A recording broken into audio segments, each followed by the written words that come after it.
Put the items back and step outside. Excuse me? What's the problem? Someone reported suspicious activity. You've been in here for too long. Imagine yourself in a grocery store on a Thursday evening. You're tired from work, reading labels, checking your phone, doing what everyone does when they shop. Now imagine a police officer walking towards you, deliberately, like you've done something wrong. He tells you to put everything down and step outside. That moment when you realize you're about to be treated like a criminal for shopping. That's where our story begins. Before we dive into the story, I need you to do something for me. If you're watching this for the first time, hit that subscribe button. Because stories like this, they need to be told. They need to be heard. His name was Marcus Reynolds, but that's not the name that mattered that Thursday evening in June. What mattered was the rank he'd earned after 25 years of service to his country. Colonel Marcus Reynolds, United States Army, 3 deployments, Iraq, Afghanistan. He'd led 120 soldiers through some of the most dangerous territory in Helmand Province. He'd earned the Bronze Star after his unit came under attack, and he coordinated a defense that saved 17 lives. 17 families still had their sons and daughters because of decisions Marcus made under fire. His fitness reports? Perfect. His record? Spotless. He had a master's degree in strategic studies from the Army War College. He'd taught tactics at West Point for 2 years. He'd served on a joint task force with the Department of Defense. Right now, as we speak, he was being considered for promotion to Brigadier General, one of the few black general officers in the entire Army. But tonight, Marcus wasn't Colonel Reynolds. And he was just a man in jeans and a polo shirt, trying to buy spaghetti at Riverside Market in the small town of Millbrook, 30 minutes from Fort Harrison where he was stationed. His wife, Angela, was a high school principal. Their daughter, Zara, was at Georgetown studying international relations. Their son, David, was finishing his junior year, hoping to get into Annapolis just like his father had dreamed of years ago. Marcus was a father, a husband, a decorated soldier who'd spent a quarter century defending the Constitution of the United States. And right now, in aisle 7, standing between the marinara sauce and the whole wheat pasta, he was being treated like a criminal for shopping while black. Officer Derek Palmer was 38 years old, and he'd tell you he wasn't racist. He had black friends. He'd voted for Obama. And in his mind, he was just doing his job. But here's the truth Derek couldn't see. When he walked into a room, his eyes found the black faces first and stayed there. When he saw a black man shopping carefully, he wondered what he was stealing. Derek had been with Millbrook PD for 15 years. His record was unremarkable. A few commendations, 1 excessive force complaint ruled unfounded, 1 warning for discourteous behavior. But the numbers told a different story. Over 3 years, Derek made 47 stops for suspicious activity. 34 involved black people. The town was only 18% black. That's not randomness, that's a pattern. Nobody had connected those dots yet. 20 minutes before Marcus found himself confronted in aisle 7, dispatch got a call from Riverside Market, and the caller was 19-year-old Tyler Brooks, a cashier working the evening shift. Tyler said there was a suspicious black male acting strange in the store. When the dispatcher asked what made him suspicious, Tyler said the man was taking too long and looking around a lot and kept checking his phone. That's it. That's the entire complaint. A man shopping slowly and using his phone. Derek took the call. He arrived at Riverside Market expecting to find someone shoplifting or maybe casing the place for a robbery. What he found was a middle-aged man in business casual clothes reading nutrition labels and texting his wife about whether she wanted regular or whole wheat spaghetti. But Derek had already decided this was suspicious. The call said, suspicious. And Derek's instincts, those biased, unexamined instincts, said something was off. And once Derek made up his mind, facts didn't change it. Marcus was standing there holding 2 boxes of pasta, genuinely trying to decide between them, when he noticed the officer walking toward him. Not the casual walk of someone on routine patrol. The deliberate stride of someone who'd identified a target. Marcus's military training kicked in automatically. Assess the situation, identify threats, prepare responses. He didn't panic. He'd dealt with hostile forces in combat zones. A small-town cop with an attitude wasn't going to rattle him. Derek's first words weren't a question. They were a command. Put the items back and step outside. Marcus looked at him with genuine confusion. He's shopping. He hasn't done anything wrong. He hasn't even been in the store that long. Excuse me? Marcus said. What's the problem? Someone reported suspicious activity, Derek said. You've been in here too long. Marcus almost laughed. 15 minutes is too long for grocery shopping? He said exactly that. Pointed out how absurd it sounded. Derek's response revealed everything about how he saw this situation. You keep looking around, checking your phone. As if those were criminal activities. As if a person in a store might not naturally look at products and respond to text messages from their wife. Officer, Marcus said, his voice calm and clear. I'm a customer buying groceries. This is ridiculous. That's when Derek made his first major mistake. Don't make this difficult, he said. Outside, now. Marcus stood his ground. Didn't move. Didn't put down his basket. Just looked at Derek with the calm and steady gaze of someone who'd faced actual danger and wasn't impressed by manufactured authority. Officer, Marcus said, I'm not going anywhere until you tell me what law you think I'm breaking. Derek's jaw tightened. People don't talk to him like that. People do what he tells them to do. Sir, you need to comply with my lawful order. Marcus, his voice still calm but with an edge of steel that came from years of commanding soldiers, responded with precision. First, define lawful. Second, I'm a customer in a store. What specific ordinance or statute am I violating by shopping? Other customers started noticing. An elderly woman with a cart stopped at the end of the aisle, her face confused and concerned. A young couple watched from near the deli counter, their phones already in their hands. A teenager stocking shelves pulled out his phone and started recording. Then another customer. Then another. Derek looked around, suddenly aware of the attention.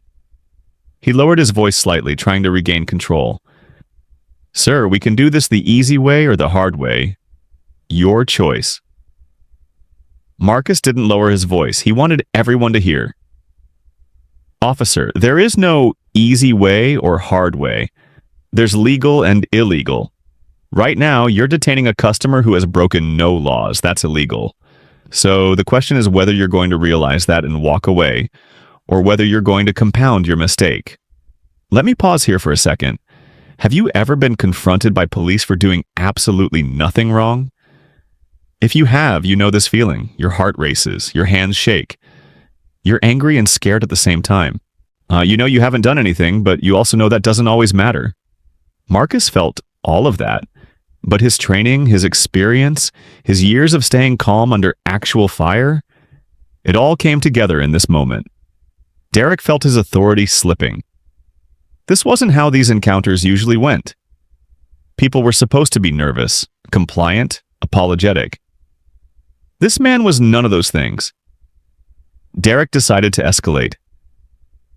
I need to see your identification. Marcus asked the question every police officer dreads. Am I being detained or am I free to go?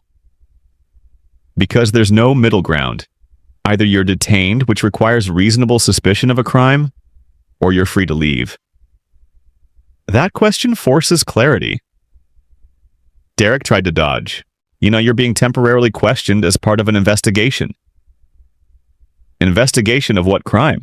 Marcus asked. Be specific. What do you suspect me of doing? Derek fell back on the complaint.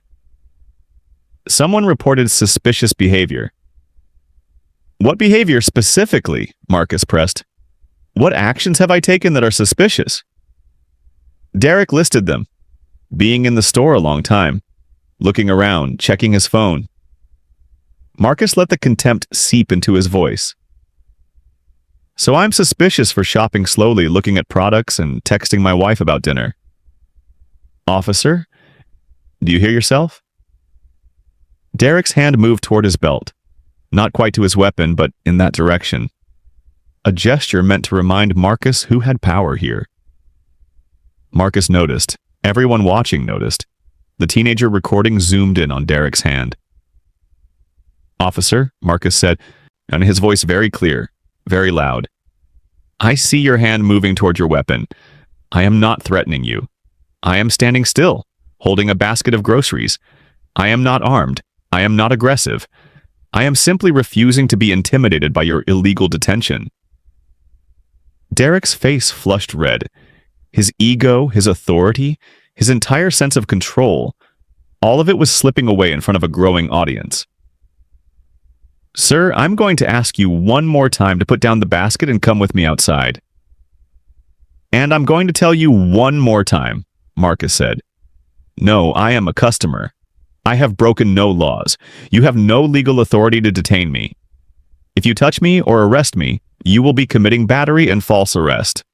The store manager had been watching from the registers. His name was Kevin Martinez, and he was getting very, very nervous. Yeah, he could see this going bad. He walked over, trying to defuse things. Officer, is there a problem? This gentleman is a regular customer. He's here a couple times a month. Derek turned to Kevin. You called in a complaint about suspicious activity. Kevin looked confused. No, I didn't. Who called? Derek hesitated, then said one of Kevin's employees had called. Kevin called over to the registers. Who called the police? Tyler, the teenage cashier, raised his hand reluctantly. I did. He was acting weird. What specifically was weird? Kevin asked. Tyler couldn't answer. He just kept saying the man seemed suspicious. Couldn't point to any actual behavior. Just a feeling. Just an assumption based on absolutely nothing except the color of Marcus's skin. Kevin read the room. Read the dozen phones now recording. He said carefully, Officer, I don't see any problem here. This customer hasn't done anything wrong. Maybe there was a misunderstanding. Derek was trapped. The manager was contradicting the complaint. The customer was articulate and refusing to be intimidated. There were cameras everywhere. Every word was being recorded. He should have walked away. Should have apologized for the confusion and left. But Derek's ego wouldn't let him. He reached for Marcus's arm. Marcus pulled his arm back. Not violently, not aggressively. Just moving out of reach. Do not touch me, he said loudly. I do not consent to any physical contact. Derek grabbed Marcus's wrist anyway. That's the moment. That's when everything changed. That's when Derek crossed from bad policing into actionable civil rights violation. Marcus didn't resist, didn't pull away, didn't fight. Nah, but he also didn't make it easy. He went completely still, making Derek do all the work, and Marcus kept talking for the recording, for the witnesses, for the lawsuit that was definitely coming. I am not resisting. I am being forcibly detained by this officer for shopping. I have committed no crime. I have been given no lawful reason for this detention. I am a colonel in the United States Army. My name is Marcus Reynolds. My service number is... Derek cut him off. I don't care about your rank. You're being detained for suspicious activity. Marcus continued, his voice steady and clear. I am being racially profiled. This officer has singled me out because I am black. There are 20 other customers in this store. None of them have been questioned. The only difference between me and them is my race. Derek pulled out his handcuffs. Several customers gasped. The teenager recording moved closer. Kevin, the manager, said weakly, Officer, this really isn't necessary. He's just shopping. Derek told Kevin to step back or he'd be charged with interfering with police business. Marcus carefully placed his shopping basket on the floor. Didn't want anything that could be called resistance. He put his hands behind his back. I am complying under protest, he said clearly. This is an unlawful arrest. You have no probable cause. This detention violates my Fourth Amendment rights. The cuffs went on, click, click. The sound echoed through the store like a gunshot. A woman near the produce section started crying. An older black man watching from the pharmacy shook his head, a weariness on his face that said he'd seen this too many times before. Derek started walking Marcus toward the exit. Marcus didn't shuffle, didn't stumble. He walked with his back straight, head up, the way he'd walked through hostile villages in Afghanistan, with dignity. As they passed the registers, Marcus said to Kevin and the gathering crowd, "My name is Colonel Marcus Reynolds. I'm stationed at Fort Harrison. I have done nothing wrong. This is false arrest. Please post the videos online. Contact the ACLU. Contact the Army. Make sure this is documented." Derek told him to be quiet. "I have a First Amendment right to speak," Marcus said. "You cannot compel my silence." They exited the store into the parking lot. The evening sun was setting, casting long shadows across the pavement. People stopped to stare at the officer walking a handcuffed black man to his patrol car. Some looked away uncomfortably. Now others pulled out their phones. More witnesses, more cameras, more evidence. Before putting Marcus in the back seat, Derek did what officers are trained to do. He asked if Marcus had anything in his pockets that could hurt him. "My wallet," Marcus said. "My phone, my car keys, and my military ID showing I'm a full colonel in the United States Army, which you would have discovered if you'd asked for identification instead of immediately assuming I was a criminal." Derek searched Marcus's pockets, pulled out the items one by one. The wallet, the phone, the keys, and the military ID. Derek stared at it. The ID had Marcus's photo, his rank, his service number, all the holographic security features, the official seals. This wasn't some fake ID, this was the real thing. For the first time since this started, an understanding seemed to dawn on Derek's face. Maybe, just maybe, he'd made a terrible mistake. But it was too late. He'd already arrested the man, already created the incident, already recorded all of it on his body camera. Backing down now would look even worse than pushing forward. He put Marcus in the back seat and closed the door. The drive to the police station took 8 minutes.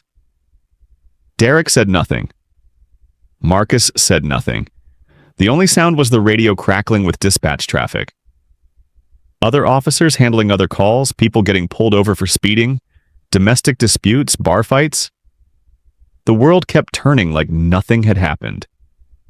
But something had happened.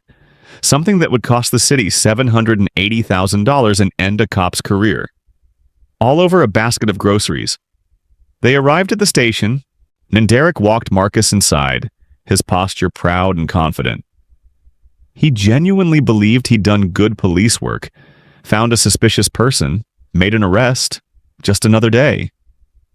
The desk sergeant was a woman named Lieutenant Maria Torres, 22 years with the department. She'd seen everything. She looked up and saw a man in handcuffs wearing khakis and a polo shirt with a military ID hanging around his neck. "What's the charge?" she asked Derek. "Obstruction," Derek said. "Suspicious activity, refused to cooperate." Maria asked for details. Derek explained how he'd responded to a complaint, how the subject had been uncooperative and refused lawful orders. Maria, who had seen enough bad arrests to recognize one immediately, asked if Derek had verified the complaint before making the arrest. Derek said the subject was being difficult. Maria looked at Derek for a long moment. Then she looked at Marcus. "What's your name, sir?" "Colonel Marcus Reynolds, United States Army, Fort Harrison." Maria closed her eyes briefly, the way people do when they realize something very bad is happening. She asked Derek to step into the hallway with her. Now. They left Marcus standing at the desk. Another officer, young and nervous, stood nearby, unsure what to do. Marcus could hear the conversation in the hallway. Maria's voice was controlled but firm, asking Derek if he'd verified anything before the arrest, if he'd had any actual evidence beyond someone seeming suspicious. Derek's voice was defensive, said the guy was being difficult, refused to cooperate. Maria's response was sharp. Asserting your constitutional rights isn't being difficult. You just arrested a colonel who's going to sue this department and probably win. They came back to the desk. Maria looked at Marcus. Sir, I'm very sorry for this inconvenience. Remove the handcuffs, she told the other officer. The metal came off. Marcus rubbed his wrist where the cuffs had pressed into skin. Not tight enough to leave marks, but they'd been on for over 20 minutes. 20 minutes too long. You're free to go, Maria said. No charges will be filed. Marcus asked for a copy of the arrest report and the booking documentation. Maria said there wouldn't be a formal arrest report since he was being released without charges. Marcus, in the patient voice of someone explaining things to a slow student, said, I was handcuffed, transported, and brought to the station. That constitutes an arrest regardless of whether charges are filed. Under state law and department policy, documentation is required. Maria knew he was right. She printed the incident report and handed it to Marcus, along with a business card for internal affairs. Marcus thanked her for her professionalism. Then he turned to Derek. Officer Palmer, I'll be filing a formal complaint with internal affairs. I'll also be filing a federal civil rights lawsuit. You violated my First, Fourth, and 14th Amendment rights in a public space with multiple witnesses and video documentation. I suggest you speak with a lawyer. Derek, still somehow believing he'd done nothing wrong, said Marcus was free to file whatever he wanted. I will, Marcus said, and I'll win, because everything I just told you is legally accurate, and you have no defense. Marcus walked out at 7:38 p.m. after 55 minutes in custody. He stood on the sidewalk, took a breath, then pulled out his phone. First call, his wife. Explain why dinner would be late, why he never made it home with groceries.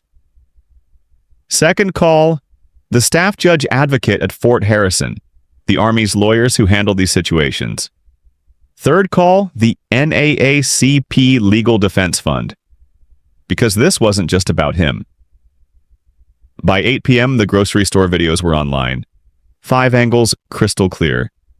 By 9 p.m., over 100,000 views. By midnight, news outlets picked up the story. By morning, it was national news. Army colonel arrested for shopping while black. Internal Affairs opened an investigation immediately. They had no choice with videos everywhere going viral. Captain Richard Stone, a 28-year veteran, he pulled all the footage and interviewed 17 witnesses. Every piece of evidence told the same story. Black man shopping normally, employee called police based on racial anxiety, officer made assumptions based on race and escalated. 6 days later, Richard interviewed Derek, who still thought he'd done the right thing. What made his behavior suspicious? Richard asked. Derek listed them: being in the store too long, looking around, checking his phone. Are those illegal? They indicated possible criminal activity. Did you observe any actual crime? Any theft? Any concealed merchandise? Any alarms? No, but... So what gave you authority to detain him? Derek had no answer. Richard leaned forward. We reviewed your history. 47 stops in 3 years. 34 were black individuals in a town that's 18% black. Ash, you've been stopping people based on race. The investigation concluded Derek made an unlawful detention without reasonable suspicion, escalated through aggression, arrested without probable cause, and demonstrated clear racial bias. Recommendation: termination. Derek was given a choice: resign with his pension or face public termination proceedings that would end his law enforcement career forever. He resigned 11 weeks after the grocery store incident. He never worked as a police officer again. Marcus hired Diana Huang, one of the best civil rights attorneys in the state. She'd won over $15 million in settlements for constitutional violations. The lawsuit was filed 3 months later. 41 pages of devastating evidence. Video analysis, expert testimony, statistical proof of Derek's racial bias. documentation of Marcus's service and character. The city attorney took one look and advised immediate settlement. This wasn't going to trial. After 6 weeks of negotiation, the final settlement, $780,000. But Marcus wanted more than money. The settlement required comprehensive bias training for all officers, an early warning system for officers with patterns of bias stops, quarterly analysis to monitor racial profiling, a civilian review board, and a public apology from the police chief.